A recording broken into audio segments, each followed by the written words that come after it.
बनील डारियुश का इंटरव्यू आया है और इस इंटरव्यू के बाद एक बात बिल्कुल क्लियर हो चुकी है कि नेक्स्ट टाइटल शॉट किसको मिलने वाला है। यही बात मैं आज इस वीडियो में करूंगा और आपको यह भी बताऊंगा कि बनील डारियुश की नेक्स्ट फाइट चार्ल्स ओलिवेरा के साथ होगी या फिर डायरेक्ट उन्हें इस्लाम मखाचेव के खिलाफ टाइटल शॉट मिल जाएगा। लेकिन उससे पहले आप लोग अगर यूएफसी के डाई हार्ड फैंस हैं तो जल्दी से चैनल को सब्सक्राइब कीजिए और हमारे इस चैनल को, जो फास्टेस्ट ग्रोइंग चैनल है और जहां पर सबसे ज्यादा हमारे हिंदी उर्दू के यूएफसी के चाहने वाले जुड़े हुए हैं, इसे 10,000 के मार्क्स तक लेके जाना है। तो 10,000 सब्सक्राइबर्स को जल्दी से हमें टच करना है, तो सब्सक्राइब कीजिएगा। अब चलिए मुद्दे की बात पर आते हैं। देखो, यूएफसी 284 में इस्लाम मखाचेव और अलेक्जेंडर वोल्कानोव्स्की की फाइट में मखाचेव जीत गए।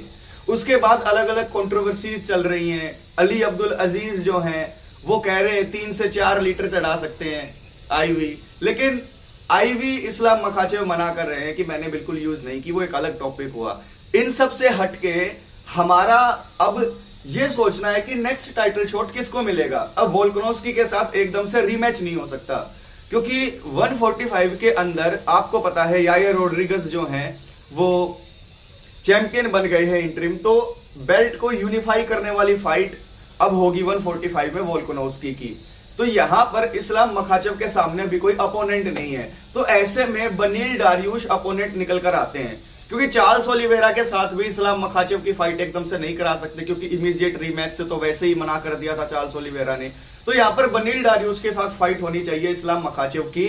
लेकिन यहां पर बनील डारियुश ने इंटरव्यू में कहा कि डायरेक्ट जो है इस्लाम मखाचेव के साथ उनकी फाइट फिक्स नहीं होगी, उनको सबसे पहले चार्ल्स ओलिवेरा के साथ फाइट करनी पड़ेगी।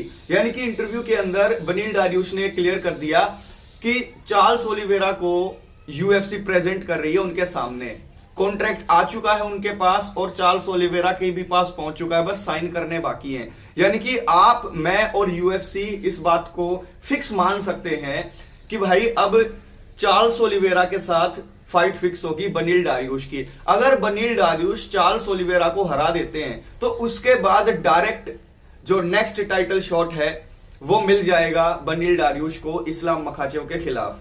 तो ऐसे में इस्लाम मखाचेव के खिलाफ अगर बनील डारियुश चार्ल्स ओलिवेरा को हराकर आ जाते हैं तो ऐसे में एक तो कॉन्फिडेंस बहुत हाई होगा बनील डारियुश का, और जो बॉडी एडवांटेज था, यानी कि बॉडी स्ट्रक्चर एडवांटेज था वोल्कानोव्स्की के खिलाफ इस्लाम मखाचेव को, वो बनील डारियुश के खिलाफ नहीं मिलेगा।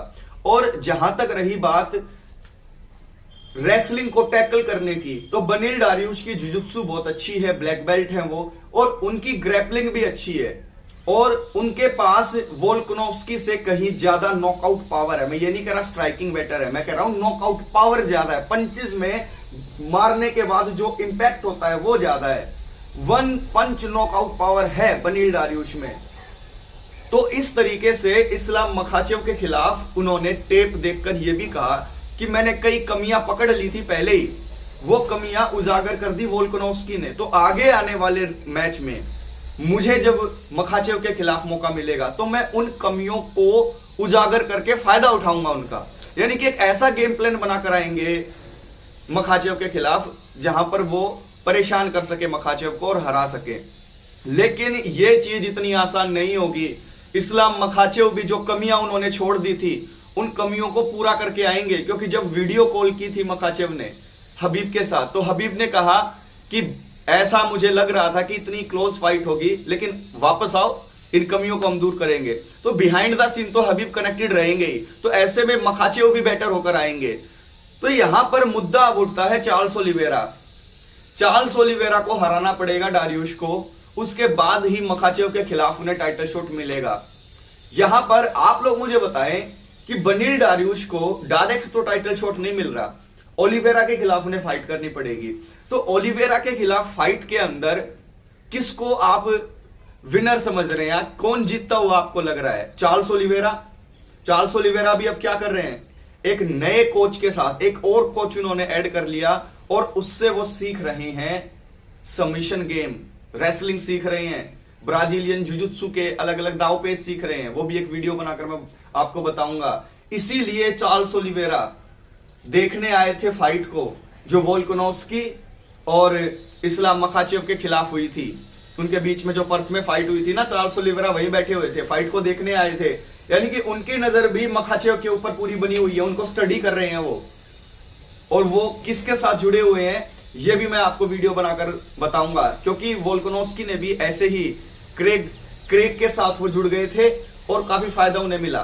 तो ऐसे में बनील डारियुश जो हैं वो भी बहुत पहले से ही ट्रैक कर रहे हैं मखाचेव को, लेकिन मखाचेव से उनकी फाइट हो उससे पहले उन्हें ओलिवेरा को हराना पड़ेगा। तो ओलिवेरा और डारियुश में से कौन जीतता हुआ दिखाई दे रहा है इसकी वीडियो भी मैं आपको बताऊंगा, लेकिन ये फाइट बहुत इंपॉर्टेंट होगी लाइट वेट डिवीजन के लिए, क्योंकि इसका जो विनर होगा उसे नेक्स्ट टाइटल शॉट मिलेगा। तो ऐसे में अगर बनील डारियुश हरा देते हैं चार्ल्स ओलिवेरा को तो यूएफसी के अंदर हंगामा हो जाएगा, फाइट फैंस के दिल धड़कने लगेंगे, क्योंकि यहां पर इस्लाम मखाचेव और बनील डारियुश की जो फाइट होगी वो बहुत ही जबरदस्त, बहुत ही क्लोज होगी। और उस फाइट के अंदर जैसा मैंने बोला था आपको कि वोल्कानोस्की और इस्लाम मखाचेव की फाइट जो होगी वो डिस्टेंस तक जाएगी, डिसीजन होगा, लेकिन ये फाइट डिसीजन नहीं होगी, फिनिश जरूर होगा। इस्लाम मखाचेव और अगर बनील डारियुश की फाइट होती है तो 3 राउंड के अंदर आपको फिनिश होती हुई फाइट दिखाई देगी। तो यहां पर मजा आएगा इस फाइट में, लेकिन उससे पहले the big problem is Charles Oliveira. तो आप मुझे बताइए कौन जीतता हुआ दिखाई दे रहा है, और वीडियो को लाइक कर दीजिए और चैनल को सब्सक्राइब कर लीजिए और कमेंट करके बताइए कि इस्लाम मखाचेव को रीमैच में कौन ज्यादा तगड़ी टक्कर देगा, यहां पर बनील डारियुश या वहां पर चार्ल्स ओलिवेरा। इसकी भी एक अलग वीडियो आएगी, अपने कमेंट्स जरूर दीजिए। Take care.